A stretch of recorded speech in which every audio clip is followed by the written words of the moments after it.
everyone. Thank you so much, Phil, for the very heartwarming introduction. I have recently watched some of these videos when I was a tech entrepreneur, and surprisingly, some of the things I said actually became true, and I had no idea they would actually do that. But thank you. It's an honor to be able to sit next to David.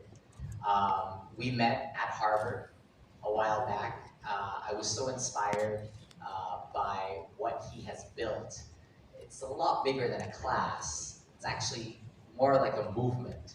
And when we talk about Merdeka Belajar and the entire educational reform movement, we always say that it's got to be a movement for it to really take shape. Now, David, I have my first question for you, and I'm very, very curious. I mean, you're a celebrity. You've been successful. Yes, he's a celebrity, and probably one of the, if not the most well-known introductory course to computer programming in the U.S., possibly the world. But what I really want to know is, why did you decide to go around the world and do these products? You could have just continued to make your program bigger at Harvard, more students, more classes, or extend to other Ivy League universities, maybe do partnerships. Why did you decide to go around the world, and why did you decide to come to Indonesia to do this? Well, thank you certainly for the kind words. I think early on when I started teaching this class, cs50, it was in 2007, and one of the first things we did was only, in fairness, make it available to students at Harvard's Extension School, which is our continuing education program.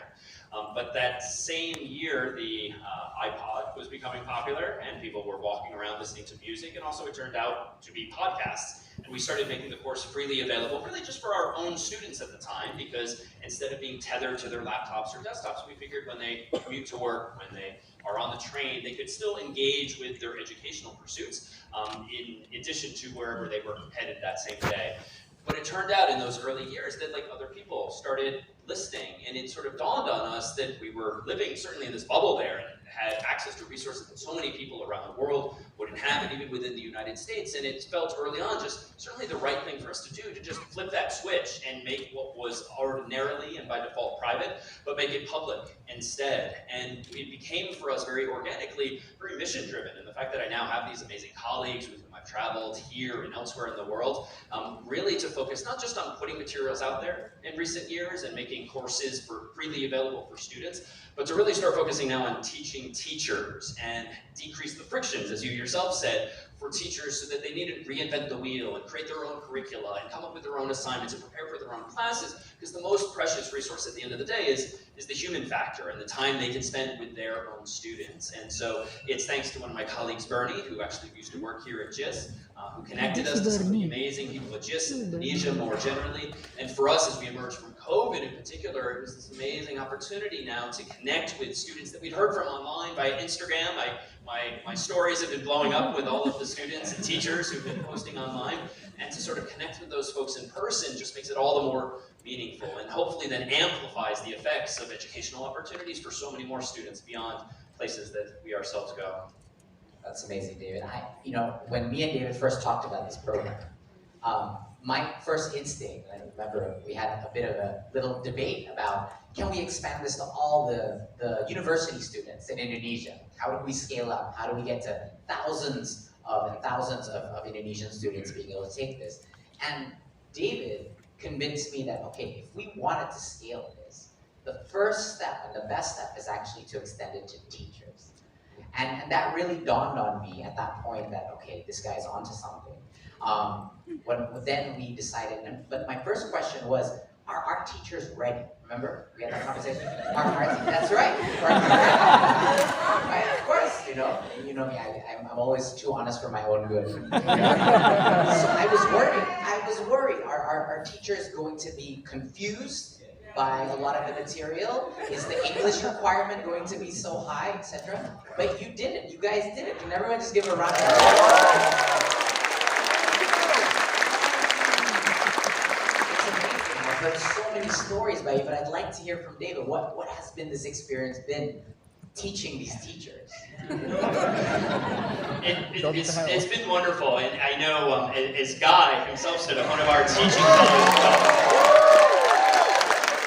quite the shout-outs. I don't know if you know, but he's been screenshotting the Zoom classes, and we've been seeing your souvenir photos and circulated among the groups, which I think has spoken to just hopefully how much of a part of a community you feel, not just with even the students in your section, but other teachers across Indonesia, certainly now back home in Cambridge. And I think that's an opportunity, especially in computing and computer science, where many of you might be the only teacher, either now or about to be the only teacher versed in computer science who maybe came from math or even came from being a gym teacher and has been asked to teach some new field. I think it's so important to forge this community so that you don't have to lean on your colleagues at your own local school, but you have an email list of folks you can turn to, online resources. So you actually do feel part of the community and have colleagues even that go beyond the more traditional boundaries of schools. And so cannot wait, indeed, tomorrow and Saturday as we get to chat with the teachers about the teaching of CS50, not the taking, to help offboard them back to their own classrooms. I just want to remind the teachers that this is not the end when you finish this course. Just to be clear, this is the beginning. Okay? You will have this big task ahead of you to be able to spread CS50 and how to teach coding and programming to other teachers as well. That will be what I require of you, okay?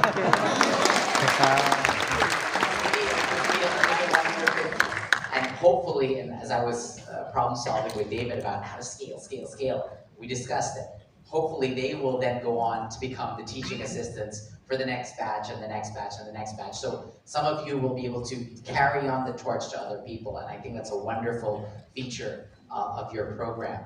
What's the big goal, David? What do you see in like 10 years from now? What's the kind of impact that you imagine? It's a good question. I mean, we of course focus on computer science, and I think in recent years, ever since 2012, when edX and Coursera and Udemy and similar platforms came out to make high quality, hopefully educational content all the more available, ideally for free, there's been a lot more of an investment, I think, in educational technologies and a lot more availability of resources, which is wonderful, but it's just not enough to just put it out there and hope that if we build it, they will come, so to speak, and students will find their way, because even with those freely available materials from us, MIT, other universities around the world, like there really is the necessity for that human component, because that human sitting next to you, looking over your shoulder, bouncing ideas off of them, helping you, in our case, find bugs, like that's what's invaluable, and actually having a mentor and having more of an apprenticeship model that we're so fortunate to have at scale at a place like Harvard, where we have me, and we have teaching fellows, and then we have students, but to amplify that effect has been of interest. But I think beyond our own focus on computer science, my own hope personally 10 years from now is that more universities will steer into this, not just by putting materials online, but providing and perhaps replacing the traditional textbooks of the world that cost quite a bit, particularly for whole school systems, but make available the teaching resources and the platforms and the auto graders in the case of STEM classes and the like, and really providing K-12 around the world with a menu of a buffet of curricular options so that good teachers can then pick and choose, make the material their own, and not just have to execute on some platform or some curriculum that they've been handed, as is often the case in the textbook world. And I think that's what really differentiates all of these CS50X programs that you've launched around the world, is that you're also refusing to accept the easy way out, which is, let's just give out our videos and let someone else do this. And really what we found during COVID is really the proof. Before this, a lot of people seemed to believe that online education that was completely asynchronous could just work like that. But we now know with data from MOOCs, we now know from 3 years of experience from home-based learning that you have to have that synchronous component. You could be remote, but that synchronous interactive component is so important. And you've really focused on the humans who will then carry the torch forward. And I think that's really, really wonderful. My last question to you, David, is I just sat here attending one of your lectures on cybersecurity. Within, I think, halfway through the presentation, I immediately texted my assistant to make sure that all our Zoom meetings are actually, end-to-end encrypted. What do you think what drives you, and what do you think makes your lecture so special? I can see it's very magnetic, the vibe you have, but if you could impart what you think makes your teaching style so special, what would that be? If I may. If it is indeed special in some way, I'd like to think, and from the fact that I'm still sweating now, honestly, is that I think there's something to be said for exuding like the energy that you want your own students, or teachers in this case, to have, and sort of bringing to life material that, especially with computer science, perhaps even STEM more generally, can be, and too often is, dryly presented. And so I'd like to think that by speaking quickly and energetically, there's upsides and downs. With that said, taking CS50 online on YouTube, you can slow me down. Technology's a solution there.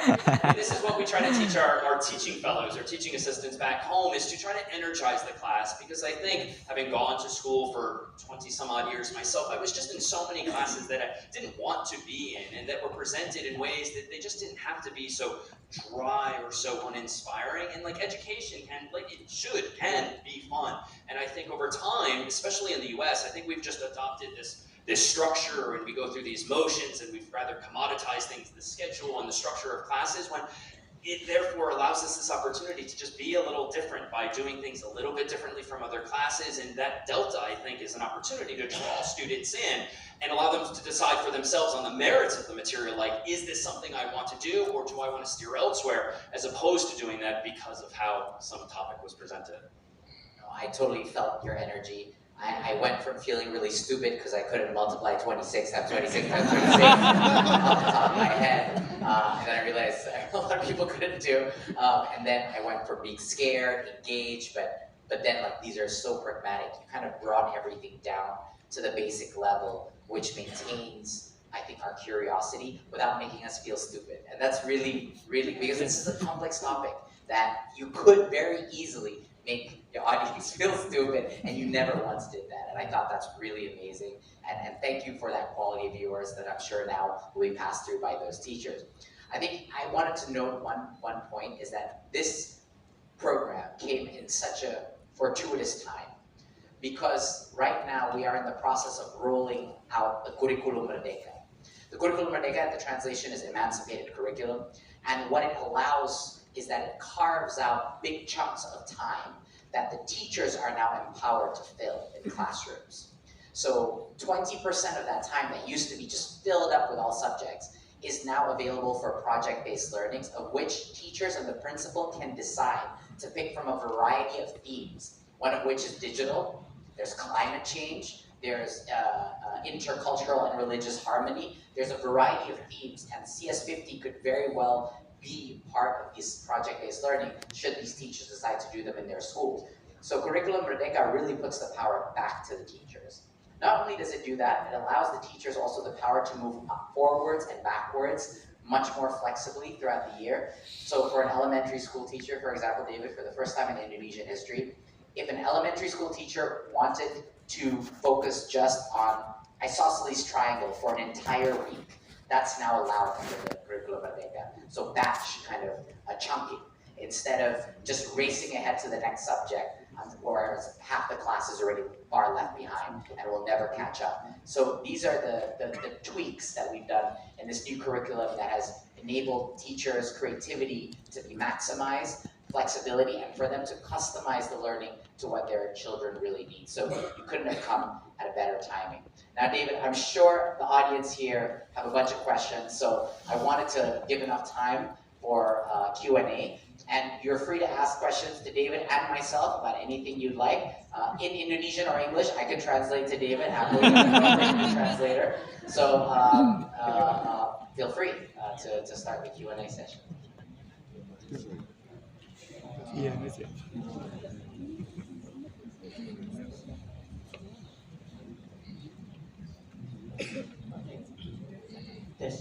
Oke, terima kasih. Perkenalkan semua, nama saya Ahmad Munif, saya dari Cikarang, Bekasi. Pak Nadhim, terima kasih atas kesempatannya. Kebetulan saya bukan saya guru SMK di swasta gitu, dan saya tidak dari bagian guru-guru yang terpilih kemarin karena ada beberapa hal yang akhirnya membuat saya tidak register gitu. Semoga masih ada kesempatan lagi Pak Nadhim terkait dengan kegiatan ini, dan saya sangat excited. Sebenarnya sebelumnya pun saya pernah mempelajari tentang cs50 secara mandiri karena background saya memang kebetulan software engineering, jadi Dan saya ngajarnya TKJ gitu Pak Nadhim. Jadi yang ingin saya tanyakan adalah saya sangat tertarik dengan bagaimana kita memperkuat basic daripada yang tadi disampaikan dan di kurikulum dari cs50 sendiri gitu. Sedangkan kita di buku kebetulan saya ngajarin informatika juga Pak Nadhim di SMP gitu dan SMA karena yayasan jadi kecil gitu. Bagaimana kemudian hal tersebut bisa dideliberasikan kepada seluruh guru yang ada di Indonesia dan kemudian kurikulum yang sangat kebetulan saya sangat gemeteran, sorry. Bagaimana kurikulum tersebut yang dipraktekkan yang sangat mudah dipahami tadi bagaimana Prof Malan menyampaikan gitu ya, itu sangat mengena gitu ya, mendalam, dan ketika dipraktekkan secara langsung itu langsung kita dapat memahami dengan gamblang dan bagus gitu, kita langsung paham gitu. Nah, bagaimana dengan kurikulum yang kita yang informatika, teman saya udah baca bukunya yang menurut saya kok masih terlalu banyak textbook, dan bagaimana kemudian implementasinya di dalam kelas itu bisa lebih mendalam kepada peserta didik, karena memang kebutuhan informatika ini basic untuk anak-anak itu sangat-sangat penting gitu Pak Nadhim, apalagi dengan bagaimana karakter itu menjadi salah satu tujuan utama dari kegiatan kurikulum merdeka. Thank you. Itu pertanyaan untuk saya mulai. So the question was, he is a middle school teacher and teaches what we call informatica, is the closest thing to think about technology basically, but it's not. It's very different to what you understand as programming. But what he's criticizing is actually the curriculum doesn't really reflect what you've been teaching, and that we really need to update your curriculum.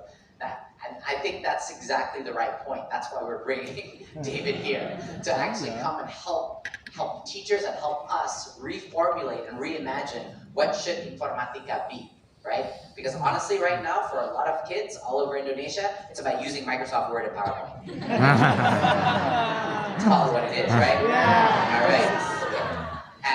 And the whole point about bringing David here to this program and actually learning from how CS50 is taught is actually to the big goal that we have in the ministry, is that it's time, and I've been doing this before I became a minister, it's time that Indonesia stop being just a net consumer of digital technology.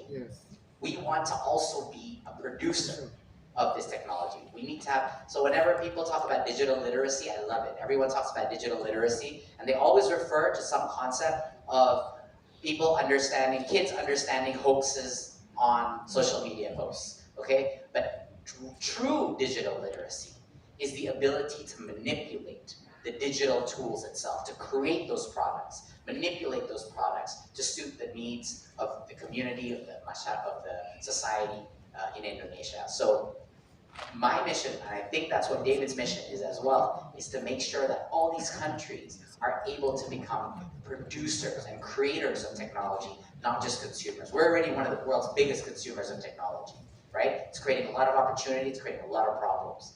But you're absolutely right. Kurikulum Merdeka is a dynamic version of curriculum. So Kurikulum Merdeka is not static. It is a dynamic piece of curriculum that is actually very high level and very flexible, that gives the freedom for teachers to manipulate the curriculum itself, adapt it to whatever they need, right? So all these teachers over there are about to adapt their informatica classes in their school, even if they're not informatica teachers, right? That's the first thing you're gonna do probably. And to spread that seed. So that's really the goal, is to change and shape the curriculum with this. So no more of this old school style of curriculum being static and fixed and everyone has to do this. The new curriculum is dynamic by nature. That's why we designed it that way. Would you like to add anything to that? Or? I don't think I could top that. Okay. Next question. I'm not going to decide who asked, and someone else decide who asked. Okay. Sir? Hello, sir? Let's see where it's coming from. I'm sorry. Where are you? I'm sorry, the lights. I can't see yet. Okay. Which one? First, my name is Muhammad Rafiq Hades Warsto. I'm from Google Developer Student Club in Universitas Hasanuddin. And lulusan pertukaran mahasiswa Merdeka batch kedua. Di sini saya mempunyai dua pertanyaan. Pertama, saya kan kemarin ikut pertukaran mahasiswa Merdeka. Di sini saya sebagai mahasiswa informatika yang bertukar ke Universitas Harvard di Sulawesi Tenggara. Saya sangat excited dengan materi-materi dan mata kuliah yang diberikan di sana. Tapi para pengajar di sana masih belum ketemu esensinya pertukaran mahasiswa merdeka atau kurikulum merdeka ini gimana. Jadi ketika saya di sana, saya masih disediakan oleh buku-buku besar dan sangat tidak excited untuk melanjutkan pelajaran hal itu. Dan saya ingin bertanya bagaimana Bapak untuk men-solve problem itu. Sama saya di sini kan juga mahasiswa informatika. Saya udah belajar programming dari semenjak SMP dan itu sangat mudah sekali untuk burnout gitu, untuk belajar tentang coding segala macam, dan apalagi teknologi itu semakin berkembang ke depannya. Dan saya masih sekarang target saya ikut bangkit untuk bangkit di mobile, terus belajar Flutter, sudah mastering Flutter, tiba-tiba diganti ke Jetpack Compose. Itu sih yang membuat saya kayak pusing, gimana nih, harus belajar yang mana dulu nih gitu. Gimana tanggapan Bapak atas hal itu? Terima kasih banyak. It's a really fascinating question. So he is a university student who has done 2 different types of Campus Merdeka or emancipated campus programs. The first one that he did is an exchange. So we have this program where you do a semester exchange to another university, usually in another island, so that we have different exposures. But the second part is a independent study with Google to learn cloud computing, either cloud computer, Android, or machine learning. So 3 concepts. So kind of a perfect example of what our programs at Innovation have done. And he is also complaining, David, about how he's an informatics major who has gone to this other university, and he's complaining about how the teachers and university teachers just are very textbook driven, outdated, etc. So I think from my response to that question, first of all, we're just starting with teachers. Don't think we're going to stop there. We're going to docents next. Okay. We are. David doesn't know it yet. I've just been trying to push David to do as many of these things, but we will get to docents or professors. We are going to, at some point, reach out to the young, soon-to-be professors that want to participate in this program too. That's the thing, we're trying to find ways of scaling it. So not just teachers in schools, but teachers in universities as well, so they can properly introduce. Do you have any experience, David, with teaching university professors or faculty that you want to share? We do. We've been working over the past 8 or 10 years now with folks at all levels. I can think of a colleague who was at Miami-Dade College for some years, which is a large community college system in the United States, who was similarly leaning on our materials, and the model he chose was to actually have his students gather once or twice a week at the university.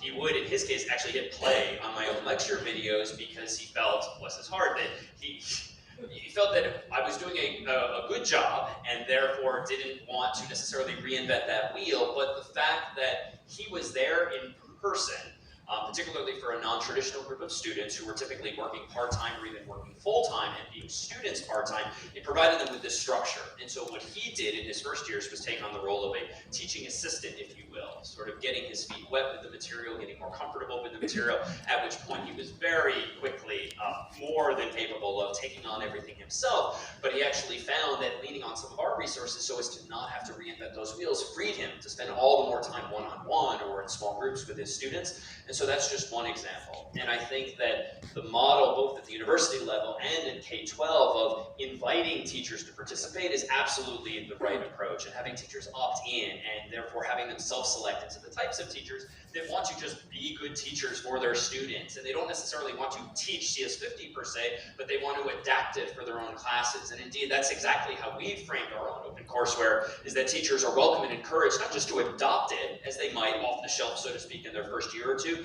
but invariably adapt it and make it their own and bring to it their own style and sense of curriculum, and just use it as a resource itself.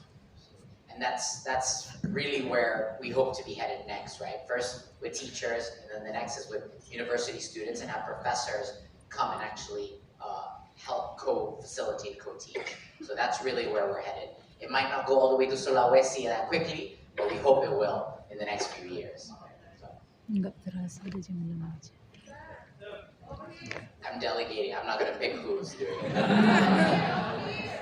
don't want to it gets very political. Thank you for the opportunity. My name is Des. I am a middle school teacher from Bandung. I am in lower secondary level. I am also part of this program initiated by the Ministry of Education. My question is for Professor David. As we know that among us in this program, more than half is from another field, not from computing or not from informatics fields. Some person from social, some person from English, also mathematics. As myself, I'm from informatics, but on the timeline after I finished my undergraduate, I changed subjects to another field. So when I see you start from 1997, you initiated this program until now, it's always improving. I see you give example of passionate. So my question is how we become passionate in this field, in teaching education, teaching coding, to become programmer. Because in our futures, many obstacles in policies, in our environment, in our community, not supporting us to go forward. So I want your advice, tips, or tricks, how we become passionate in this field, in teaching education to our kids, in doing coding always at the future. Thank you.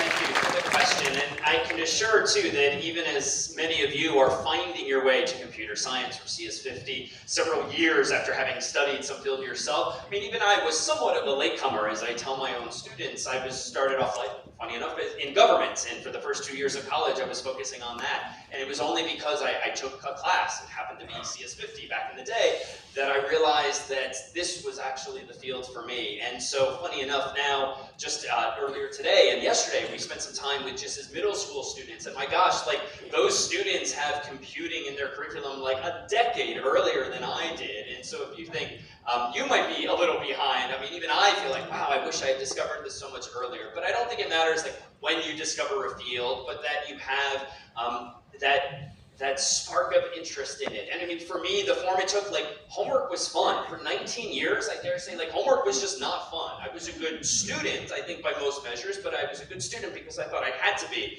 But when I finally found the field that sparked that interest, then it sort of became this passion for me. And so what I would encourage in general is not necessarily to try to convince students to do computer science or some specific field. In fact, I think that's the easiest way to turn students off to some field, is to tell them to do it, but rather just create an environment in which they can discover their interests, or they can discover the intersection of one field, like computer science, with the arts, humanities, social sciences, physical sciences. And that's actually kind of the secret weapon of computer science in particular, is that it's just so applicable to so many other fields, and you don't have to do computer science for computer science's sake. You can use it as a stepping stone, a building block to go solve problems that are even more of interest to you in their own field. So I would just encourage you to help your students, like, find what that passion is and just give them the tools that they can bring to bear on problems in that domain.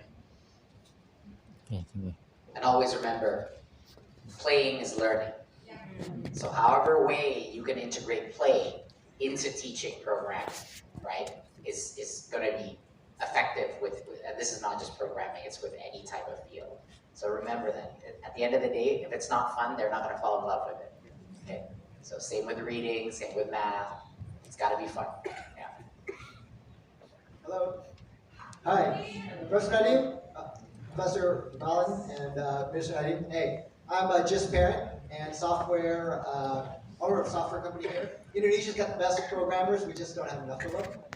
And it's really hard for us actually to hire Informatica graduates, so I'm glad you guys are up on that. My question to you is, because you guys have sort of a theater vibe, both of you have a lot of energy, you're sitting in a theater. What we need is, what I think is, an Oscars for programming. Like, we need a goal. I mean, I know Minister Nadhim knows about this. When you set a goal, the Indonesian programmers go after it. They go after it in the most creative way possible. But there isn't a lot of culture, I think, in Indonesia to compete. And then yet, as a employer, that's what we're looking for, because we know that when they can try and even strive, they don't have to reach the goal, but they're striving for it, then amazing things happen. And I'm just wondering, how do we take that idea? I mean, there were salons in France that discovered Monet. There are other competitions and world expos that discovered lots of things. How can we take your class to the ecosystem? Thank you. So I'll start. We created an entire entity, a new entity called Pusat Prestasi Nasional. The Pusat Prestasi Nasional is a new body that does two things. One, it helps, manages, and creates competition events all across Indonesia, across all fields. The arts, robotics, academic and programming decathlons. And part of this very small growing field that we're just finally talking about is actually hackathons and projects, programming projects, robotics, but it's still at a very, very nascent phase. And guess what the problem is with that, with scaling that up? There's not enough juries and guides and facilitators. So the biggest problem with that versus, for example, physics Olympics, and there's actually quite a few people that can help coach, mentor, and organize physics Olympics, but very few people that could run a hackathon. So, and they're all usually in big cities, right? So that's really what we're trying to kind of build. Hopefully with more programs like CS50 and other types of programs like CS50, we're going to build a cohort of tech-savvy community that can actually become facilitators for this and help us. So just to let you know, with the Campus Merdeka program, over 420,000 students have left campus to do a semester, like that guy over there.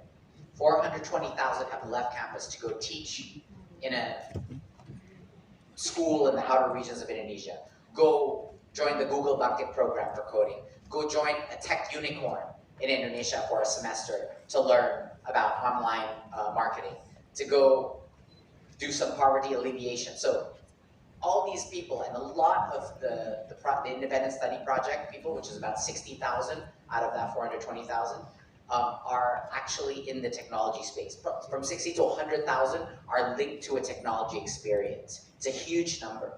And our big hope is that that number keeps going up, and those are the people who will then actually start participating in these communities. Because you're right, I've been recruiting engineers here, I still recruit engineers here. The Ministry of Education runs 300 engineers at Telkom that builds all of our platforms, free-to-use platforms for teachers. Anybody here know Platform Merdeka Mengajar? Yeah. There you go. 2 million teachers already use this app. It's a super app for teachers.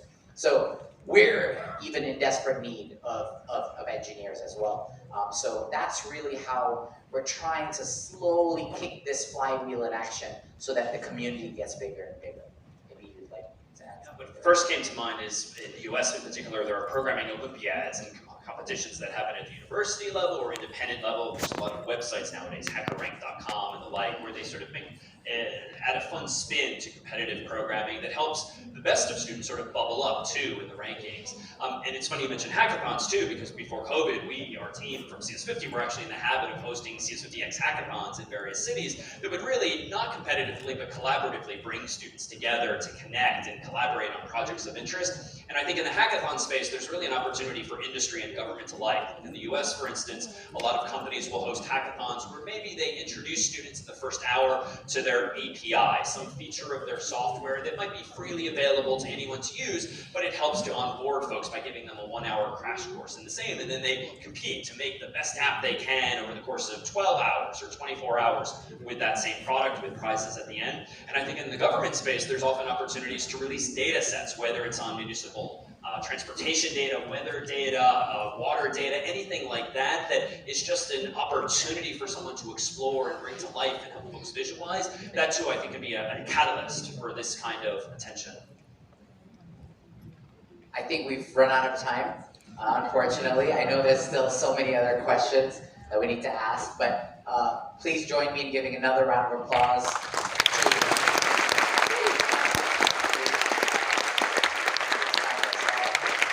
And please, and thank you JIS actually for doing this and making this introduction and actually helping facilitate this program. We cannot thank you enough. That's why we're here, that's why I'm here. And so please, as a school and as a community, a very powerful community of JIS, please continue driving these kind of programs and keep knocking on the door of government to push it forwards. Thank you very much.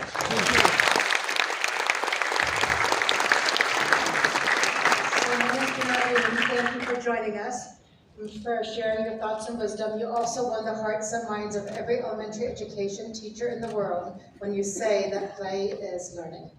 I want to also thank Professor Malan for his dedication to education, for sharing his teaching, learning, and computer science knowledge, and for supporting the teachers' professional learning around Indonesia and JIS. So thank you.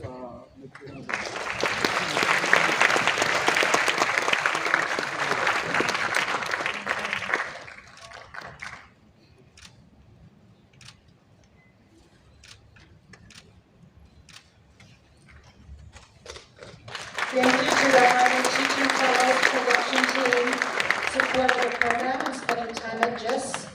Thank you to our Parimura students who beautifully played the gamelan for us upon entering. Thank you to Axel, who helped champion this during the last days. He represents countless students who demonstrate passion and interest in computer science. Of course, also, none of this could be without